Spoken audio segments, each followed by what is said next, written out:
ईर्ष्या एक ऐसा एहसास है जिसे हम सबने कभी न कभी महसूस किया है, पर शायद ही कोई इसे ठीक से समझ पाया हो। आज के इस विश्लेषण में हम इसी शक्तिशाली भावना के पीछे के विज्ञान को समझने की कोशिश करेंगे। जानेंगे कि जब ये हम पर हावी होती है तो हमारे दिमाग में असल में क्या चल रहा होता है, और ये भी देखेंगे कि क्या भविष्य में इसका कोई इलाज हो सकता है। विलियम शेक्सपियर ने ईर्ष्या को हरी आंखों वाला दैत्य कहा था। सोचिए कितनी बड़ी बात है, एक ऐसी ताकत जो सदियों से कहानियों, कला और हमारे रिश्तों को खैर तोड़ती जोड़ती आई है। तो चलिए आज इसी दैत्य की तह तक चलते हैं। आज हम क्या क्या जानने वाले हैं। सबसे पहले समझेंगे कि ये हरी आंखों वाला दैत्य है क्या, फिर देखेंगे कि ये जलन या द्वेष से अलग कैसे है। उसके बाद हमारे दिमाग पर इसका क्या असर होता है ये जानेंगे। फिर बात करेंगे इसके सबसे खतरनाक रूप ओथेलो सिंड्रोम की, और आखिर में क्या इसका कोई इलाज है, जैसे कोई नेजल स्प्रे। ठीक है, तो चलिए शुरू करते हैं। सबसे पहली बात, जब हम ईर्ष्या कहते हैं तो इसका मतलब क्या है, आखिर ये है क्या चीज। अगर इसे सीधे साधे शब्दों में कहें तो ईर्ष्या का मतलब है किसी बहुत कीमती चीज को खोने का डर। ये असुरक्षा और चिंता से जुड़ी एक भावना है, खासकर तब जब हमें लगे कि हमारा कोई रिश्ता खतरे में है। लेकिन बात इतनी सीधी भी नहीं है। ईर्ष्या कोई एक अकेली फीलिंग नहीं है, ये तो असल में कई सारी पावरफुल नेगेटिव फीलिंग्स का एक कॉकटेल है। सोचिए, इसमें गुस्सा भी है, लाचारी भी, शक और किसी अपने को खो देने का एक गहरा डर भी, सब कुछ एक साथ मिला हुआ।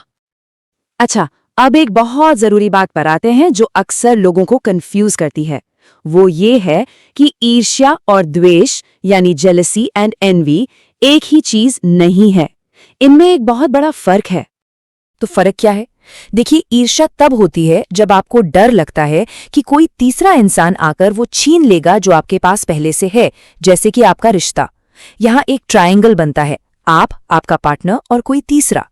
दूसरी तरफ द्वेष वो तब होता है जब आप वो चीज चाहते हैं जो किसी और के पास है और आपके पास नहीं है, जैसे किसी की नई गाड़ी या उसकी नौकरी।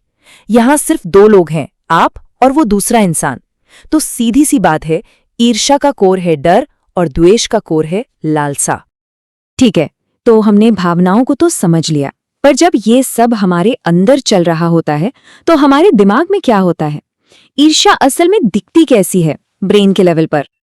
ये सिर्फ कोई हवाई एहसास नहीं है, ये हमारे दिमाग के न्यूरल पाथवे में, उसके सर्किट में गहराई तक जुड़ा हुआ है। जब हम ईर्ष्या महसूस करते हैं तो हमारे दिमाग में असल में मापने लायक बदलाव होते हैं।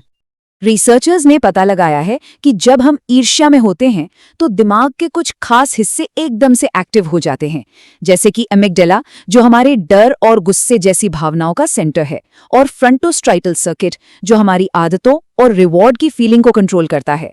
ये सारे नेटवर्क मिलकर ही इस जबरदस्त इमोशन को जन्म देते हैं। और पता है, यही वजह है कि ईर्ष्या इतनी ज्यादा पावरफुल महसूस होती है, क्योंकि ये दिमागी हिस्से सीधे सीधे हमारे रिवॉर्ड सिस्टम से, हमारी भावनाओं से और यहाँ तक कि हमारी आदतें बनाने की क्षमता से जुड़े हैं। इसी वजह से ईर्ष्या की लत भी लग सकती है और ये वक्त के साथ एक पैटर्न, एक आदत बन सकती है। देखिए, थोड़ी बहुत ईर्ष्या तो शायद हम सब कभी ना कभी महसूस करते हैं, पर तब क्या होता है जब ये हद से बढ़ जाए, जब ये सारी सीमाएं लांघ जाए। यहीं से हम इसके सबसे चरम और खतरनाक रूप पर आते हैं।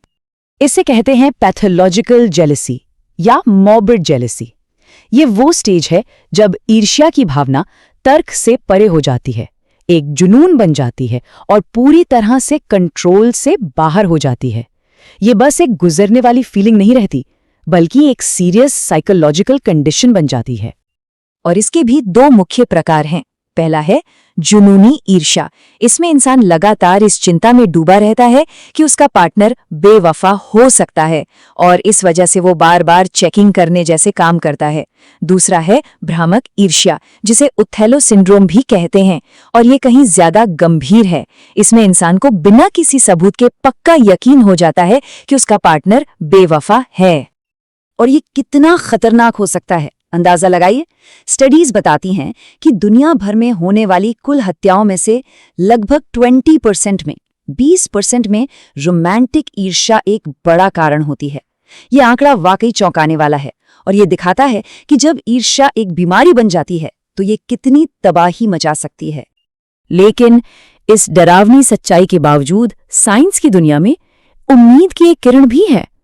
अब रिसर्चर्स कुछ ऐसे नए इलाजों पर काम कर रहे हैं जो सीधे हमारे दिमाग को टारगेट करते हैं।